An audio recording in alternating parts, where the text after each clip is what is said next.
Subscribe करें और bell दबाएं ताकि कोई खबर रह न जाए।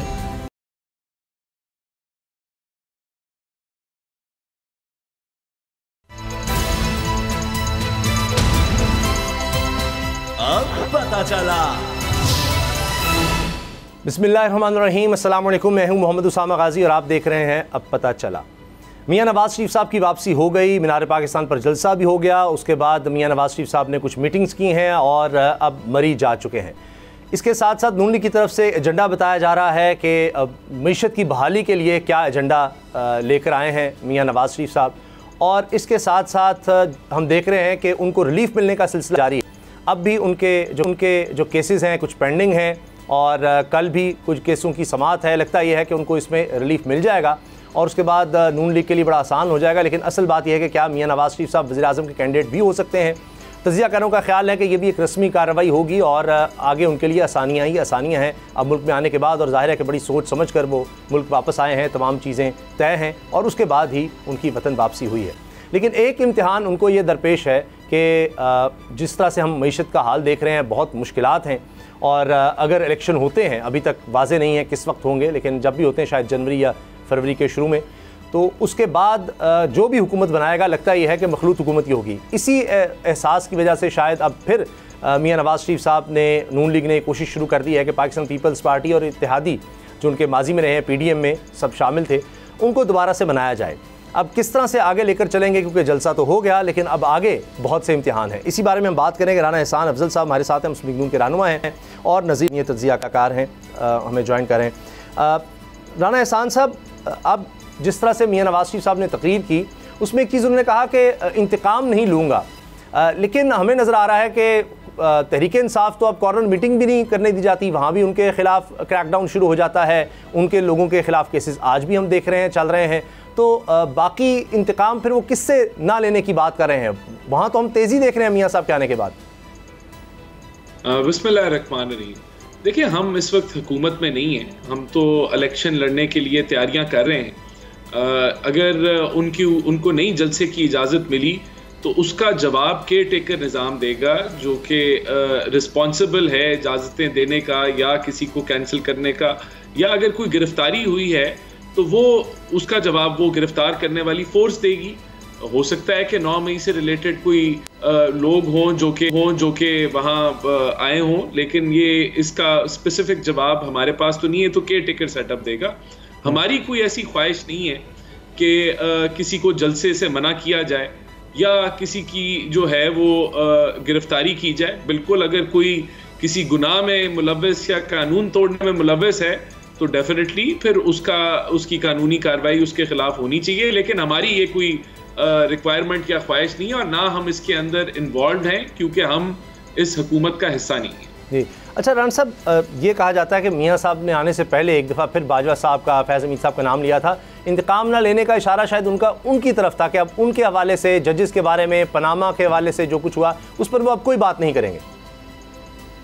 नहीं, देखें, बात यह है कि उन्होंने उस वक्त भी मईशत की वो बात कर रहे थे जब बात आई कि मुल्क आज इस नहज में कैसे पहुंचा है, और फिर डेफिनेटली जो उस वक्त की इस्टेब्लिशमेंट थी, जुडिशरी थी, उसका रोल था 2018 में चीज़ों को मैनेज करने का, डीरेल करने का। तो इस तर्ज में बात हो रही थी। आज हमारा फोकस जो है वो मईशत के ऊपर है, हमारा फोकस महंगाई गुर्बत के ऊपर है, मुल्क को माशी दलदल से निकालने के ऊपर है।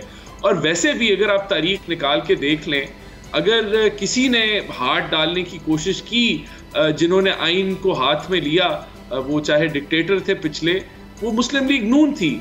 और वो कौन सी जमात थी कि जब मरहूम सदर परवेज मुशर्रफ को सजा मिली तो कौन लोग थे जो उस वक्त, जो आज के मरहूम जस्टिस हैं, जिन्होंने उनकी सजा सुनाई, कह रहे थे कि ये ज़बानी ज़हनी तवाज़ुन जो है वो खो बैठे। वो उस वक्त की जमात थी। तो कोशिश की हमने की। आगे मैं समझता हूँ अगर हमने एहतसाब करना है तो एहतसाब कोई जमात अकेली नहीं कर सकती, चाहे वो हुकूमत में हो या हुकूमत से बाहर हो।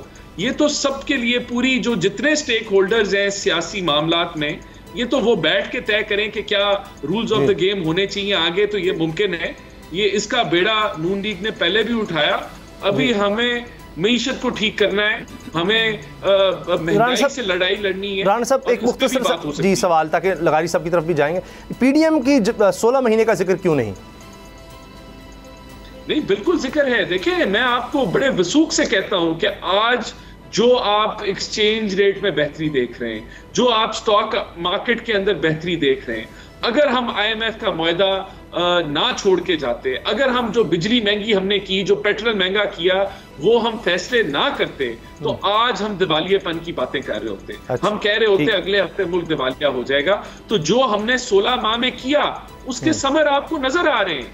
ये हम ना करके जाते, हम भी खान की तरह अगर जब हुकूमत जा रही थी चीजें सस्ती कर जाते, हमारे पास ऑप्शन मौजूद थी, बिजली सस्ती कर दो, डीजल सस्ता कर दो, आईएमएफ का मुआहदा खत्म कर दो और अवाम को आर्जी रिलीफ दे दो, तो आज हम डिफॉल्ट की बातें कर रहे होते। तो हमने 16 माह में बिल्कुल रियासत के मफाद में फैसले किए, मुल्क के मफाद में फैसले किए, सियासत हमने दाव पे लगाई। उसके लिए हम एक एक फैसले का जवाब देने के लिए तैयार हैं और अवाम को भी समझाने के लिए तैयार हैं कि मुश्किलात से गुजर के आसानियां आती हैं। ठीक, तो मुश्किलात लगता है गुजर चुकी हैं लगारी साहब, क्योंकि अब सुहेल बड़ाइच साहब सीनियर तज्ज़ियाकार हैं, उन्होंने भी ये कहा है कि जी फैसला साजों ने फैसला कर लिया है कि अब मियाँ साहब ही वज़ीर आज़म होंगे। तो आप ये चीज़ें देख रहे हैं, अब उनकी जिस तरह वापसी हुई है, जिस तरह से रिलीफ मिल रहा है, हत्ता कि इसहाक डार साहब का भी आज केस से वो बरी हो गए हैं। बेशक ये गलत केस होंगे, हो सकता है, लेकिन वही प्रोसिक्यूटर पहले कह रहे थे कि जनाब ये 83 करोड़ का कोई हिसाब नहीं है, बाहर से किस तरह से आ गए। वो एक लेटर था कि जी ये किसी शेख के पास काम करते थे इसहाक डार साहब, और बस वो लेटर था कि जी उससे पैसे लिए वो यहाँ आ गए। तो अचानक केस ख़त्म हुए हैं मियाँ साहब के भी, अब कल भी उनको रिलीफ मिल जाएगा, सबको पता है। तो आप भी देख रहे हैं कि ये फैसला हो चुका है, मियाँ साहब ही वज़ीर आज़म है आगे। मेरे लिए इस तरह की कोई और बात कहना जो है कदरे मुश्किल है, इसलिए कि पाकिस्तान मुस्लिम लीग नून में मेरे दोस्त अच्छे दोस्त हैं, और दूसरी बात यह कि जो कुछ उनके साथ 1917 से किया जा रहा था, जो कुछ उनके साथ हो रहा था, वो मामूल के मुताबिक नहीं था। मैं ये समझता हूँ कि पानामा के मामलात आए थे, लेकिन पानामा को इन्वेस्टिगेट नहीं किया गया, सिर्फ एक नाम को लिया गया, और वो भी उनका अपना नाम नहीं था, उनके बच्चों के नाम थे। उनको इन्वेस्टिगेट होना चाहिए था, या और लोग जिनके नाम थे उनके नाम भी इन्वेस्टिगेट होने चाहिए थे। सिंगल आउट करके जब आप दिखा रहे हों कि हम एक शख्स को विक्टिमाइज़ कर रहे हैं, टारगेट कर रहे हैं, और एक बड़े अंजाम की तरफ लेकर जा रहे हैं, और अभी ट्रायल शुरू नहीं हुआ, अभी रेफरेंसेस नहीं बने थे, अभी फैसले नहीं आए थे, तो बरह रास्त सुप्रीम कोर्ट ने उन्हें नाअहल करार दे दिया था। बल्कि इब्तदाई फैसले में तो 2 सीनियर तरीन जज साहिबान जो थे, जो बाद में यके बाद दीगरे चीफ जस्टिस भी बने, उन दोनों ने उन्हें नाअहल करार दे दिया था। बाद में पूरे बेंच ने किया ऐसा, लेकिन वो कहीं भी अपील नहीं थी, वो डायरेक्ट ऊपर का फैसला था, सुप्रीम कोर्ट ऑफ पाकिस्तान का फैसला था, और वही आखिरी था। उसके बाद रिव्यू में गए तो रिव्यू में भी उन्हें ताहयात नाअहल करार दे दिया गया। अच्छा, अब हमें ये मालूम होता है, एक तो ये कि ये मैं कहता हूँ कि वो ठीक नहीं था, मेरी हमेशा से उस वक्त भी तनकीद थी और अब भी तनकीद है कि ये फैसला ठीक नहीं है।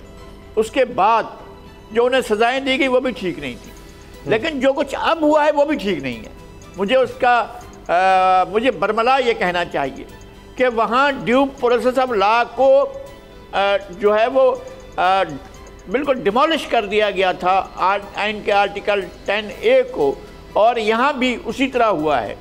यानी एक कन्वेक्शन हुई थी और गलत हुई थी, मैं भी कहता हूँ कि गलत हुई थी, लेकिन कानून तो यह कहता है ना कि ड्यू प्रोसेस ऑफ लॉ हो, तो ड्यू प्रोसेस ऑफ लॉ नहीं हुआ, बरह रास्त उन्हें रिलीफ मिला, अब रिलीफ बरह रास्त मिल रहा है। तो इस तरह क्या नतीजा निकलता है? नतीजा ये निकलता है कि हमारे इदारे जो हैं और इंसाफ के आला तरीन इदारे इस तरह फैसले करते हैं।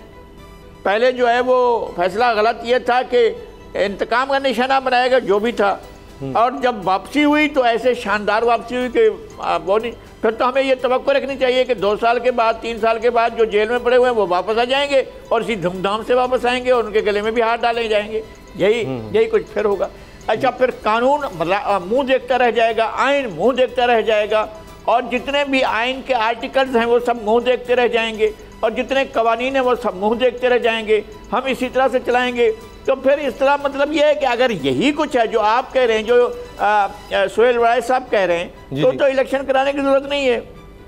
वो तो इलेक्शन फिर ना कराएं, फिर डायरेक्ट बुलाएं उनको ऐवान सदर में और कहें जी आइए हल्फ उठाएं आप, और आप कामयाब हो गए, और सीटें जो है उनका ऐलान कर देंगे, ये इन सीटों से आप कामयाब हो गए हैं, हम आपकी कामयाबी को तस्लीम करते हैं। और बाकी अपोजिशन को भी मान लेना चाहिए, अगर अपोजिशन है तो उनको भी मान लेना चाहिए, और सर डायरेक्ट हलफबर्दारी हो जानी चाहिए। फिर और किसी तकल्लुफ़ की क्या ज़रूरत है कि इलेक्शन होंगे, इलेक्शन कराए जाएंगे। तो इलेक्शन के बारे में तो वो रहेगा ना तासुर कि ये इलेक्शन वही है जो जिस तरह से 2018 में हुए थे। मैं ये नहीं चाहता हूँ कि ऐसा तासुर हो। मैं नहीं चाहता हूँ कि हमारे ये बैठे हुए हैं, हमारे इंतहाई मोहतरम हैं और इनके वालिद साहब हमारे बहुत मेहरबान थे। मैं ये कहता हूँ कि उनको भी ऐसा नहीं होना चाहिए, लेकिन अगर ऐसा ही करना है तो फिर ऐसा करें ना। फिर इलेक्शन का ये सारा खेल किस लिए, फिर ये सारा प्रोसेस किस लिए? डायरेक्ट बुलाएं और हलफबर्दारी करवा दें और कहें कि जनाब ये 2018 में तो आपने एक हद तक इलेक्शन करा भी लिए थे, अब जरूरत नहीं है इलेक्शन कराने की, डट लें। बिल्कुल ठीक है जी। राना साहब, आप क्या कहते हैं इस पर? यानी जो नून लीग एक डिमांड थी कि 2017 में मामला ले जाया जाए, तो वही लोग, वही फैसला साज जिन्होंने 2017 में मामला बदला था, वही 2017 में वापस ले जा रहे हैं। इस पर तो आप उनको अप्रिशिएट करेंगे? देखें, मैं तो नहीं समझता हमें, अगर हाई कमिश्नर ने 3 दफ़ा के वज़ीर आज़म को अलविदा कर दिया तो उसको बेसिस बनाया जा रहा है, या किसी CPO ने सलूट मार दिया, तो ये तो देखें, ये तो अगर इमरान खान को भी पड़ जाए, ये प्रोटोकॉल मिल जाए, तो कोई ऐसी बात नहीं है। ये इस बेसिस पे कि हमें इलेक्शन दे देंगे, ये मैं समझता हूँ बहुत ये कोई राना साहब दुरुस्त फरमा रहे हैं। लेकिन वो देखिए ना, मोहसिन नकवी साहब ने कहा कि जी अगर किसी के खिलाफ कोई क्रिमिनल रिकॉर्ड है, लेकिन मियाँ साहब बेशक फ़र्ज़ कर लेते हैं उनके खिलाफ गलत केसेस होंगे, जो मैं नज़र आ रहा है कि जिस तरह से रिलीफ मिल रहा है उनको, तो जिन्होंने बनाए थे उन्होंने गलत बनाए होंगे, लेकिन कन्विक्ट तो अभी भी कानून की नज़र में है, कन्विक्शन तो उनकी अभी है, वो चले जाकर ख़त्म होगी। एक CCPO जब उसको सलूट करता है तो इससे ज़रा ये मैसेज आता है कि पाकिस्तान का अगर पहले ही मिल रहा है, उनको रिलीफ मिलने से पहले, यहाँ अभी अदालतों ने उनको इजाज़त नहीं दी थी, उससे पहले ही उनको वहाँ पर हाई कमीशन मिल रहा है, इससे ये मैसेज जाता है। नहीं, देखें, हो सकता है वो सामने आए हो, उन्होंने आउट ऑफ रिस्पेक्ट सलूट कर दिया। ये चीज़, एक बंदा जब इतने अरसे बाद, और एक चीज़ अया हो चुकी है कि उनको टारगेट किया गया, सब कुछ किया गया, ये हमारी, मैं कह रहा हूँ, ये हमारी ख्वाहिशात तो नहीं है। अब ये मियाँ साहब की कदावर शख्सियत हो सकती है जिसकी वजह से ये मुमकिन हो गया, लेकिन उनको कोई रिलीफ नहीं मिला, सजाएं उनकी ओवरटर्न नहीं हुई। कौन सा रिलीफ मिला है? देखें, एक प्रोटेक्टिव बेल मिली है और वो इस गारंटी पे मिली है कि मियाँ साहब अपने आप, ये तो मेरी गुजारिश है कि हाई कमीशन एक शख्स को मिल रहा है कि जो उसको भी रिलीफ भी नहीं मिला अदालत से, और वहां जाकर पाकिस्तान का हाई कमीशन उससे मिलता है और वहां पर एयरपोर्ट पे उसको छोड़ने भी आ रहा है, तो बिल्कुल आपकी नज़र में या और बहुत से लोगों की नज़र में मियाँ साहब कन्विक्ट नहीं होंगे, मुजरिम नहीं होंगे, पाकिस्तान से मफरूर नहीं होंगे, लेकिन इस तरह और बहुत सी लोगों की नज़रों में होंगे, या उनकी जमात का जो लीडर होगा, जो आज पाबंद सलासिल होगा, वो कहेंगे जी हमारी नज़र में बिल्कुल सारे गलत फैसले हैं, लिहाजा अगर क्या फिर उनको कोई पुलिस वाला सलूट कर सकता है? क्या उनको भी इस तरह हाई कमीशन पाकिस्तान का यही प्रोटोकॉल दे सकता है? फिर ये सबके लिए होना चाहिए। फिर देखिए, मैं तो समझता हूँ कि एक 3 दफ़ा के वज़ीर आज़म की एक रिस्पेक्ट होनी चाहिए, उनकी कन्विक्शंस एक तरफ बिल्कुल हैं, लेकिन जब ये पब्लिक नॉलेज हो जाए कि वो जाली हैं, वो टारगेटेड हैं, तो शायद इंडिविजुअल्स का ये रिएक्शन आ जाता है, और जो रिएक्शन आपने देखा, और लोग रिस्पेक्ट की वजह से ये सब कुछ हो गया। अब हमें तो इस तरह का कोई तासुर नहीं है कि हमें बाकी जो उनको प्रोटेक्टिव बेल मिली है, देखिए वो सिर्फ ये है कि मियाँ साहब खुद अपने आप को अदालत के सामने सरेंडर करने जा रहे हैं। उन्होंने मोहलत मांगी कि मुझे आप गिरफ्तार ना करें, मैं अदालत में खुद पेश हो जाता हूँ, उसी अदालत में जिसने उनको बेल दी कि वो लंदन जा सके, उसी अदालत में वो पेश होने के लिए उन्होंने गारंटी दी, और उस बेसिस पे उनको 3 दिन या 4 दिन जो है वो प्रोटेक्टिव बेल मिल गई। तो ये कह देना कि ये मिल गई तो अब हमें इलेक्शन हमारे हवाले कर देंगे और ये कराने की जरूरत नहीं है, ये आउट ऑफ प्रोपोर्शन ब्लो किया जा रहा है। हम फ्री एंड फेयर इलेक्शन खुद डिमांड करते हैं, और हमें किस डील की जरूरत है? क्या मियाँ साहब के बोगस केसेस को जो है वो खुद नहीं खत्म होने चाहिए?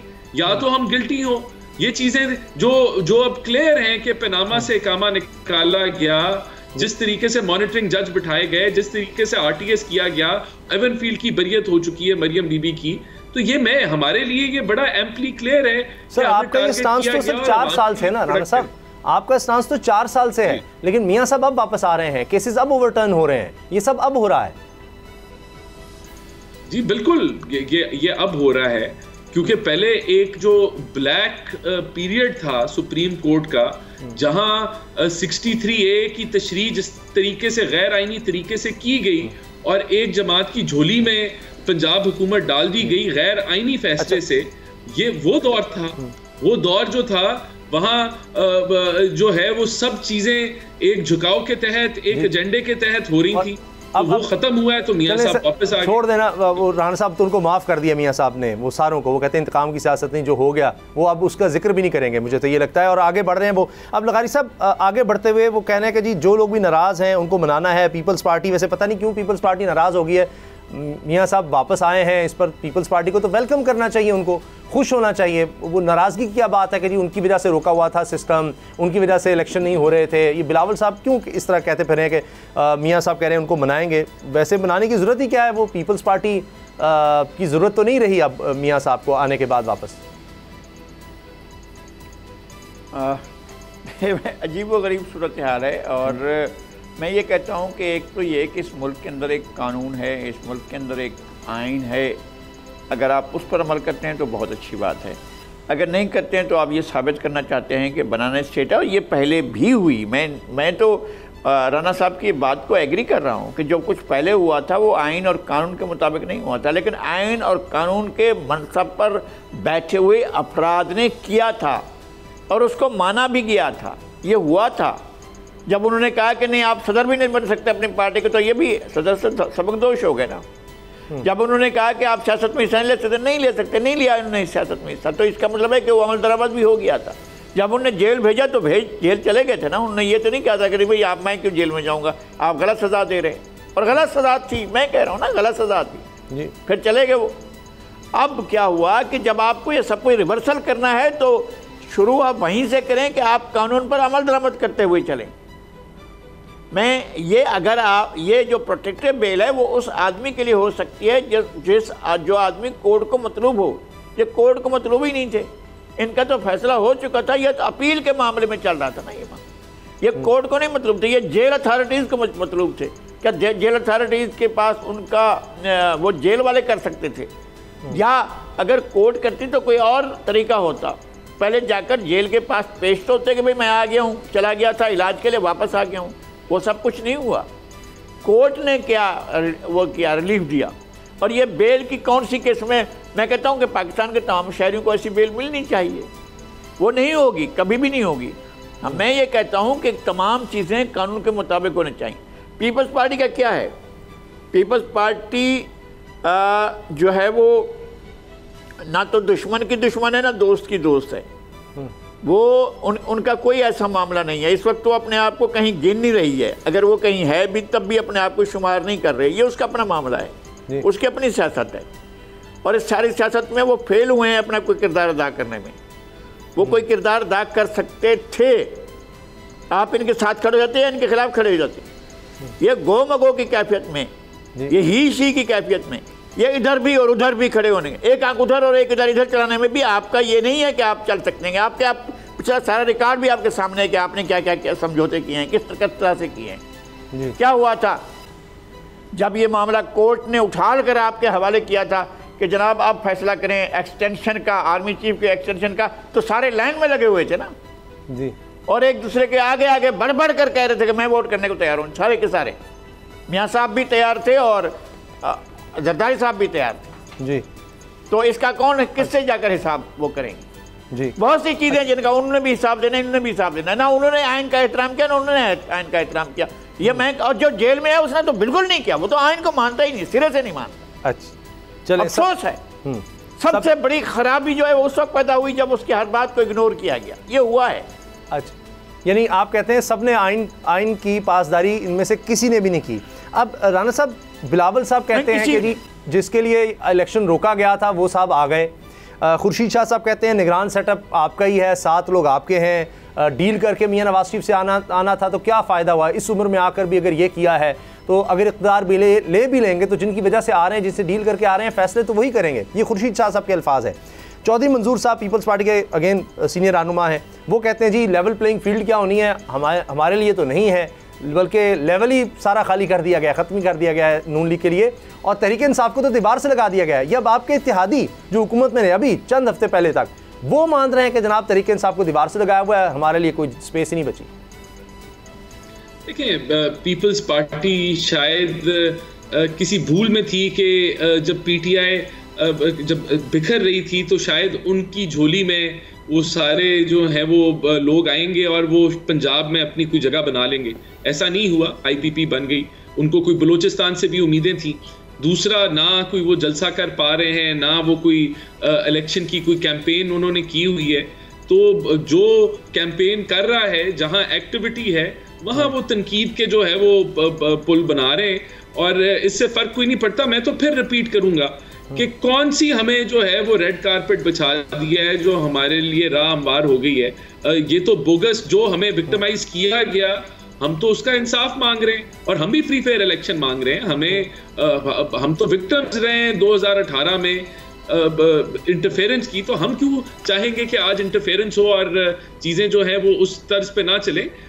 मैं समझता हूँ ये सारी बातें जो वो बातें कर रहे हैं कि कैबिनेट में लोग बैठे हैं, कोई पीएमएलएन का मेंबर तो नहीं बैठा, साबिक ब्यूरोक्रेट्स बैठे हैं, और वो भी अगर प्राइवेटाइजेशन की मिनिस्ट्री कोई चला रहा है तो उसका इलेक्शन से क्या लेना देना, या अगर कोई एडवाइजरी पोजीशन में है तो उसका इलेक्शन से क्या लेना देना। और अगर इनको इतराज है तो उनको ईसीपी का दरवाजा खटखटाएं, अदालतों का दरवाजा खटखटाएं। ईसीपी में जी ईसीपी में भी ये दरखास्त मंजूर हुई है, सिर्फ इस हद तक के वो काबिल समात है कि क्या निगरान सेटअप में आपके लोग हैं नून लीग। हमारी सेहत पे नहीं असर पड़ता, हमारी सेहत पे नहीं असर पड़ता वो केयर टेकर निजाम की कैबिनेट में रहें या ना रहें, हमें कोई फर्क नहीं पड़ता। वो हमारी चॉइस पे वहां नहीं बैठे, वो जो केयर टेकर सेटअप है उनकी चॉइस पे बैठे हैं, वो रहें वहां ना रहें, ये हमारा फैसला नहीं है। सही सही नहीं सर, अब आपको मुझे लगता है आने वाले दिनों में किसी बात से कोई फर्क पड़ने नहीं वाला। लेकिन बाप पार्टी है, आईपीपी है, इनका झुकाव भी आपकी तरफ है, नून लीग की तरफ है, इसमें भी शुकूक व शुबात होते हैं, क्योंकि बाप पार्टी के बारे में नून लीग भी कहते रही कि बाप के बगैर तो वो चलती नहीं है। देखिए, फिर लोगों को नजर आ रहा है कि मियाँ साहब के आने से जमात मुतहरिक हो रहा है, वोटर मुतहरिक हो रहा है। आज गैलप पोल भी आया है, बड़ा पॉजिटिव है। मियाँ साहब की स्पीच के ऊपर काफ़ी लोगों का एतमाद है, वो समझते हैं कि मियाँ साहब मुल्क को मईशत के ये जो दलदल में हम धंसे हुए हैं इससे बाहर निकाल सकते हैं। तो मामलात जो हैं अल्हम्दुलिल्लाह मियाँ साहब के आने से हमारी जमात के अंदर मजबूती उसकी बढ़ती है और लोगों का एतमाद भी बढ़ता है। तो फिर जाहिर सी बात है ये हम तो पुर उम्मीद हैं कि इंशाअल्लाह फ्री फेयर इलेक्शन के तहत हम वफाक में भी हुकूमत बनाएंगे और सूबों में भी बनाएंगे। तो शायद और मैं आपको ऑन ग्राउंड बताऊं कि मियाँ साहब के इस जलसे के बाद आज मुझे दफ्तर में लोग मुबारकें आके दे रहे हैं कि जी मुबारक हो, बड़ा मजा आया। जी हम समझते हैं, चले मियाँ साहब आए हैं, शायद कोई फॉर्चून बिल्कुल बदल जाए आपके लिए, क्योंकि अभी तक जितने भी पीछे इलेक्शन हुए हैं हाल ही में जुलाई 2017 से, वो सब में तो नून लीग नहीं उस तरह से परफॉर्म कर सकी, चाहे पंजाब हो, खैबर पख्तूनख्वा हो, गिलगित बल्तिस्तान, कहीं भी हो। तो शायद मियाँ नवाज शरीफ साहब के आने से बिल्कुल ही सब चीज़ें बदल जाएँ। देखते हैं जब इलेक्शन होते हैं, जिस तरह आप फरमा रहे हैं कि जनाब फ्री एंड फेयर इलेक्शन हुए तब भी नून लीग की कारकर्दगी अच्छी होगी, तो जब इलेक्शन होंगे। बहुत शुक्रिया राना अफजाल साहब, आपने हमें ज्वाइन किया, राना एहसान अफजल साहब ने हमें ज्वाइन किया, बहुत शुक्रिया आपका। नज़ीर लगारी साहब मेरे साथ होंगे और ब्रेक के बाद हम बात PIA बहुत बुरे हाल में है और इसके साथ साथ जनाब अहम फैसले सुप्रीम कोर्ट से हमें नज़र आ रहे हैं। ब्रेक के बाद बात करते हैं। अब पता चला,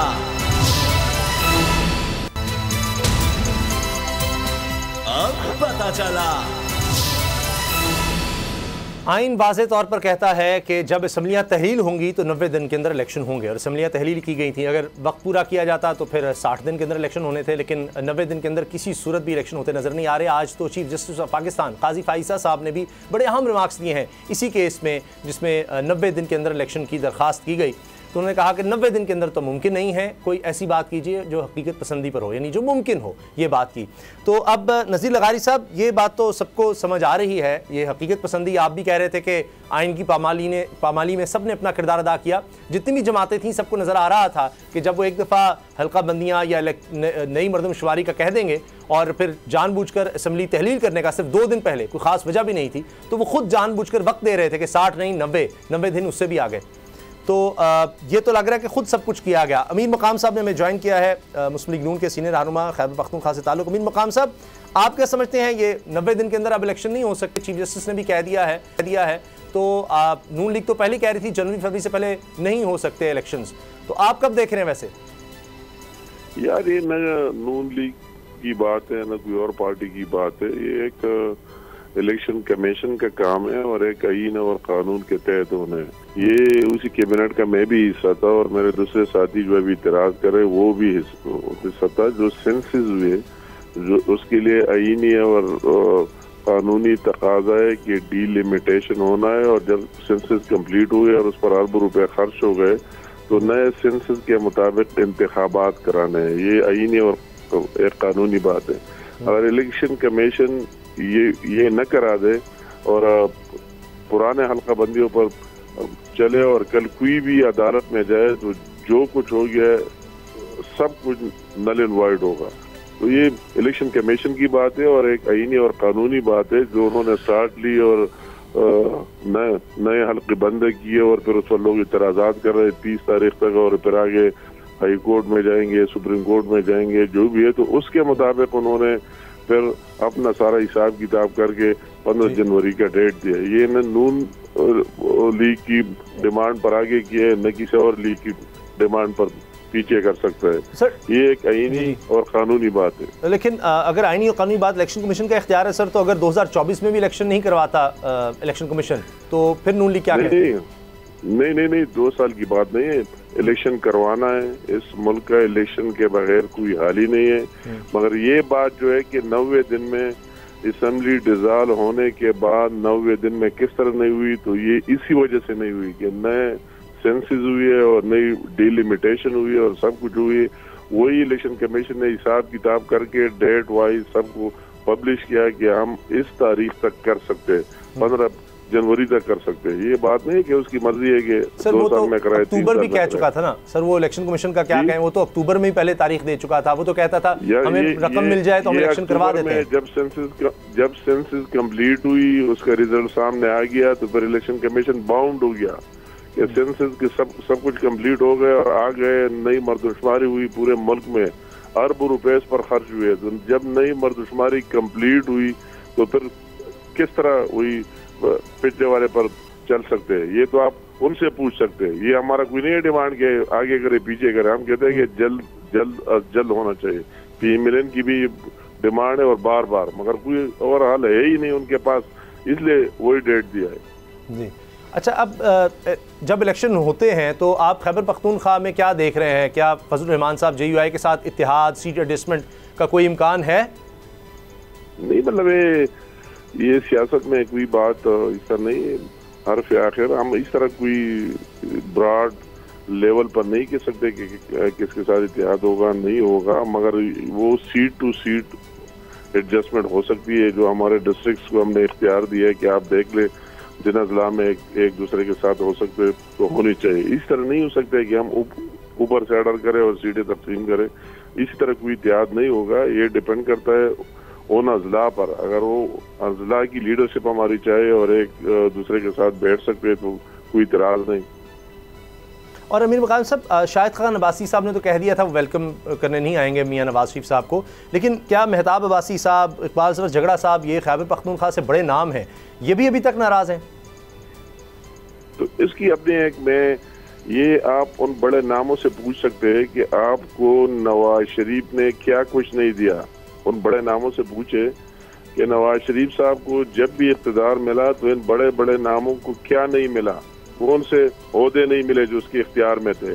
और उनसे फिर आगे यही भी पूछे कि आपने नवाज शरीफ को क्या दिया और पीएमएलएन को क्या दिया, आपकी क्या, जब आप खासकर मेरे सूबे की बात करते हैं तो आप उनसे पूछे कि जब नवाज शरीफ साहब मुश्किल में पड़ गया तो आप बताएं कि उसमें आपने कितने जलसे किए, कितने जुलूस किए, कितने लोगों को मोबालाइज किया, आपने क्या क्या किया, आपने क्या सब, ये सवालात उनसे करे कि जब नवाज शरीफ को कुछ मिला तो आपको तो दे दिया, आखिरी हद तक दे दिया हर एक बंदे को, और जब नवाज शरीफ पर मुश्किल के बाद आपने उनको क्या दिया, ये सवाल आप उनसे करें। बहरहाल ये आपने कल देख लिया, आप KPK की बात करते तो माशाल्लाह मैं सबसे पहले अल्लाह ताला का शुक्रिया अदा करता हूँ और फिर KPK के आवाम का कि कल अपने कायद के इस्तेमाल के लिए जिस तरह निकल आए, वो आप पूछ ले, आपकी मीडिया भी थी और सारे लोग भी थे और पूरे पाकिस्तान और दुनिया देख रही थी कि एक आवाम का एक समंदर था, जिस तरह वो निकल आए हर एक इंटरचेंज से, एक जगह से नहीं, पेशावर से शुरू करके हजारा तक जगह जगह वो सवाद की जिक्र करे, मर्दान पूरे मुल्क से लोग लाए गए, आगे करे, और पूरे मुल्क में लोग निकल आए, पूरे मुल्क में लोग निकल आए। और जब हम आगे गए और हमने लोगों का कोई जज्बा और वलवला देखा तो उसके कभी अपने सियासी कैरियर में देखी नहीं। और आपने खसूसन KP की बात की तो मैं KP क्या कहता हूँ कि जिन जो ट्रेन में भी लोग गए रात को इतने जज्बे वलवले से, और फिर बसों की बहुत बड़ी तादाद लोग आए तो रिकॉर्ड पर है। अच्छा, ये बताइएगा आखिर में अमीर मकाम साहब के खैबर पख्तूनख्वा में हम देखते हैं नून लीग और पीपल्स पार्टी काफ़ी पीछे नज़र आती हैं, तहरीक इंसाफ है, जमीयत उलमा इस्लाम है, ये जमातें आगे हैं। अभी बल्दियाती इलेक्शन जब पिछले हुए, आप जी सर गुजारिश तो सुन लेना।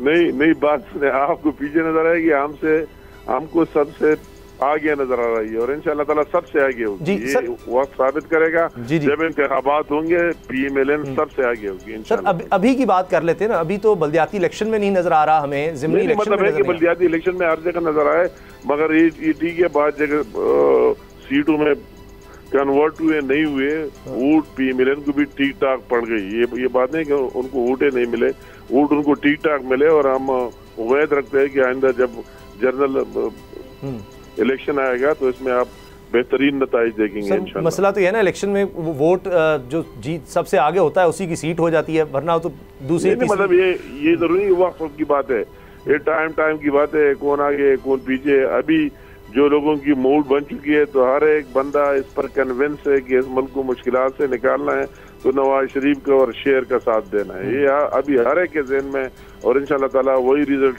नहीं सर, अभी तो JUI आपसे आगे है सर, ये तो आप माने, खैबर पख्तूनख्वा में जमीयत उलमा इस्लाम आपसे कहीं आगे नजर आ रही है इस वक्त, अगर वोट बैंक देखा जाए इलेक्शन जीतने की इस पर ये बातें नहीं करता हूँ, ये ठीक है, उसका अपना राइट है, उनकी अपनी पार्टी है, मैं ये नहीं कहता वो JUI का दूसरे भी पार्टी है, वही KPK से मौलाना साहब भी ताल्लुक रखता है और वही वली खान साहब का भी वही KP से ताल्लुक है। दूसरे लीडरशिप भी अगर मैं नाम ले लूँ बहुत लंबी हो जाएगी, उनका ताल्लुक भी, अगर आप पाकिस्तान में मेजॉरिटी पार्टीज की हेड्स को देखते हैं तो उनका ताल्लुक KP से, और जमात इस्लामी है, शेरपाव साहब है, दूसरे लोग है, कई लोग KP से बिलोंग करते हैं, मगर अल्लाह ताला का रहम है कि इसमें PMLN का भी हिस्सा किसी कम नहीं होगा इंशाल्लाह। ठीक, बहुत बहुत शुक्रिया अमीर मकाम साहब, मुस्लिम लीग नून के सीनियर रहनुमा, आपने हमें वक्त दिया। कारी साहब, इलेक्शंस की बात हो रही थी और आप भी उन लोगों में हैं जो कहते हैं कि जी जल्द से जल्द इलेक्शन हो, हर जो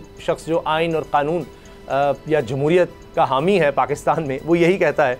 लेकिन अमीर मकाम साहब भी कह रहे थे कि जी जब एक दफ़ा हल्का बंदियों का हो गया तो अब तो ये डिले तो होना था, तो ये इलेक्शन कमीशन पर है कि वो जब चाहे जो उसको लगे कि मुनासिब वक्त है। मगर राना सनाउल्लाह साहब ने इलेक्शन कमीशन के डेट देने से पहले ये बात वाज़ेह कर दी थी कि जनवरी फरवरी, और नून लीग मुसलसल ही कह रही थी, वो जनवरी फरवरी की तारीख ही दे रहे थे, फरवरी तक उनके बेशुमार बयानात तसलसल से हैं। और फिर बड़ा ही कमाल हुआ कि इलेक्शन कमीशन ने भी उसके करीब की तारीख तो नहीं लेकिन हफ्ता ज़रूर दे दिया। हाँ, जाहिर है अगर अंडरस्टैंडिंग जहनों की इतनी ज़्यादा कुर्बत है, अगर दोनों के जहनों का केमिस्ट्री मिल रही है और दोनों को अंदाज़ा हो रहा है कि इलेक्शन उस मुद्दत में या फ़लाँ तारीख को हो सकते हैं या फ़लाँ हफ्ते में हो सकते हैं, तो वो वही डेट देंगे। एक दूसरे के साथ हो सकता है मुशावरत भी होती हो, कभी सलाम मशवरा भी हो गया, कभी दोस्तों में सलाम दुआ भी हो जाती है, तो इस तरह की बातें हुई होंगी।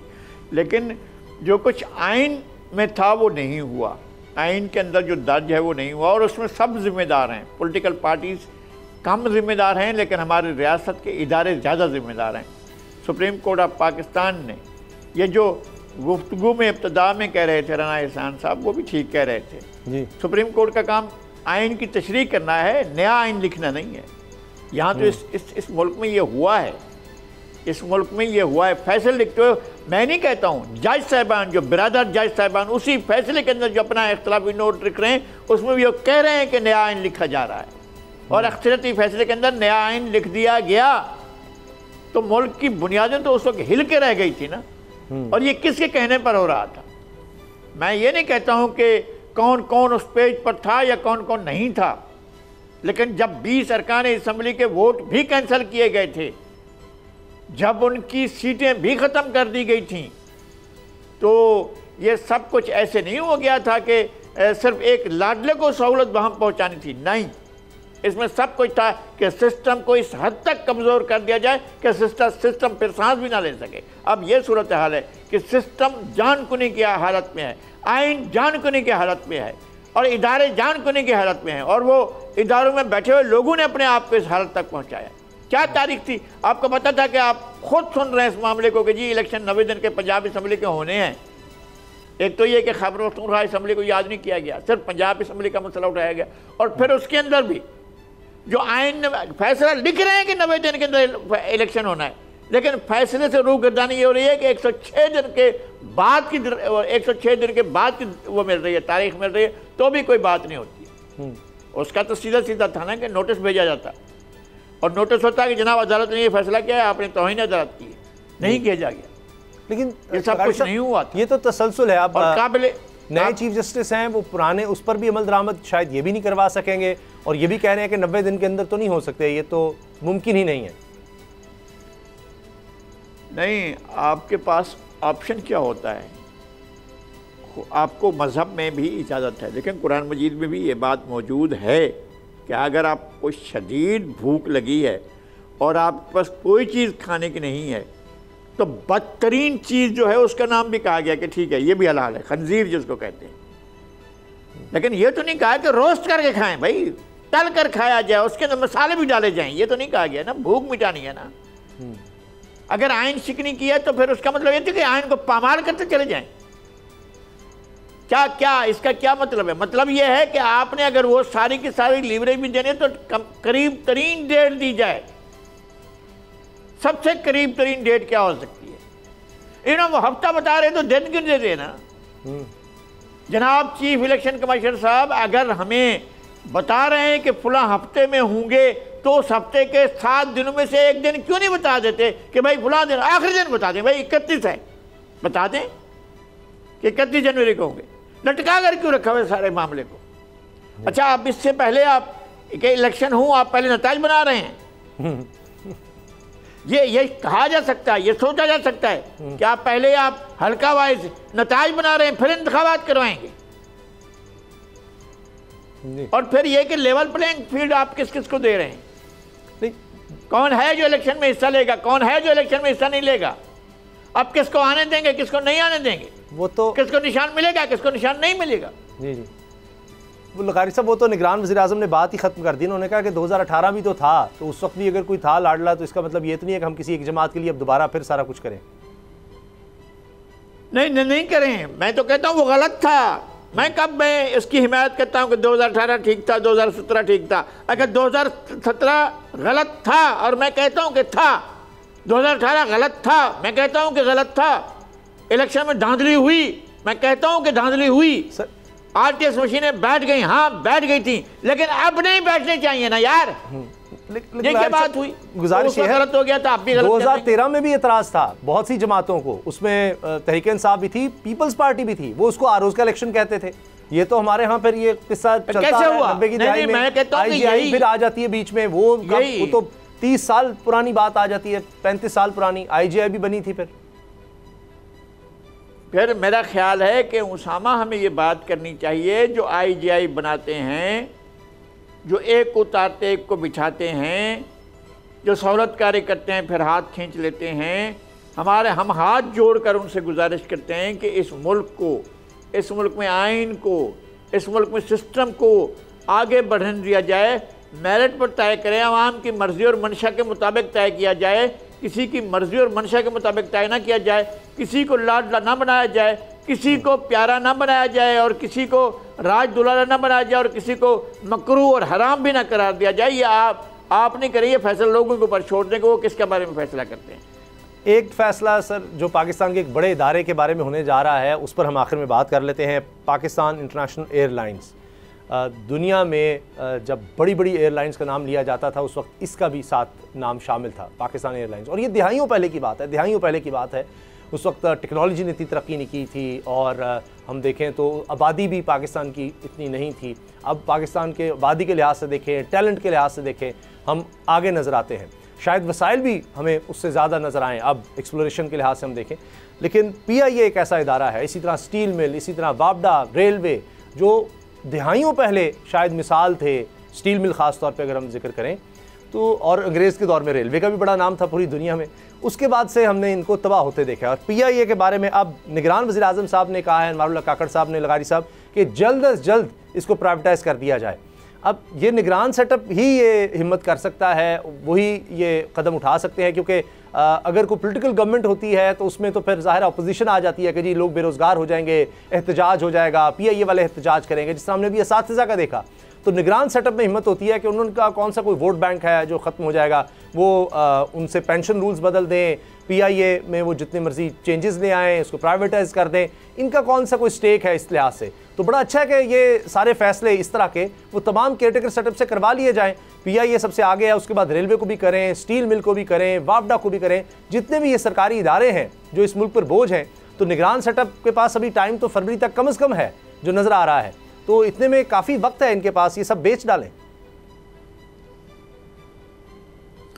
फिर आप मोटरवेज को भी करें, फिर ऐवान सदर को करें, फिर ऐवान वज़ीर आज़म को बने, फिर सरकारी बिल्डिंगों को करें, फिर सेक्रेटरीट को करें, फिर इस तरह से तमाम चीज़ें, तमाम प्राइम मिनिस्टर सेक्रेटरी है उसको सब चीज़ों को गिरवी रखते चलें, फिर क्या मसला है। बात यह है कि एक काम तो कर लेना, PIA, रेलवे या जो भी इदारे फेलवर है, स्टील मिल, इन सब की नाकामी के लिए, नाकामी के असबाब जानने के लिए कमीशन बनाया जाए और एक आज़ादाना कमीशन हो जिसके अंदर कोई भी मशकूक या कोई भी जानिबदार शख्स ना हो। वो तय करे कि जनाब जिम्मेदार करो, फिर जिम्मेदारों को भी लपेटा जाए और फिर आप जाएं, जो भी करना है आप इसका मुस्तकबिल कर दें। लेकिन पता तो चलना चाहिए इस मुल्क का, किसके बंगले बने, किसके महलात बने, किसकी चीज़ें बनी, किस किस का क्या क्या बना इस मुल्क के अंदर, हमें तो मालूम हो। कौन लोग थे जो PIA के किचन के लिए एक ऑटो पार्ट्स की दुकान से आलू लेते रहे थे सैकड़ों रुपए किलो के हिसाब से। भाई वो जब आलू जो है 10 रुपए किलो, 15 रुपए किलो होता था, उस जमाने में ये होता था।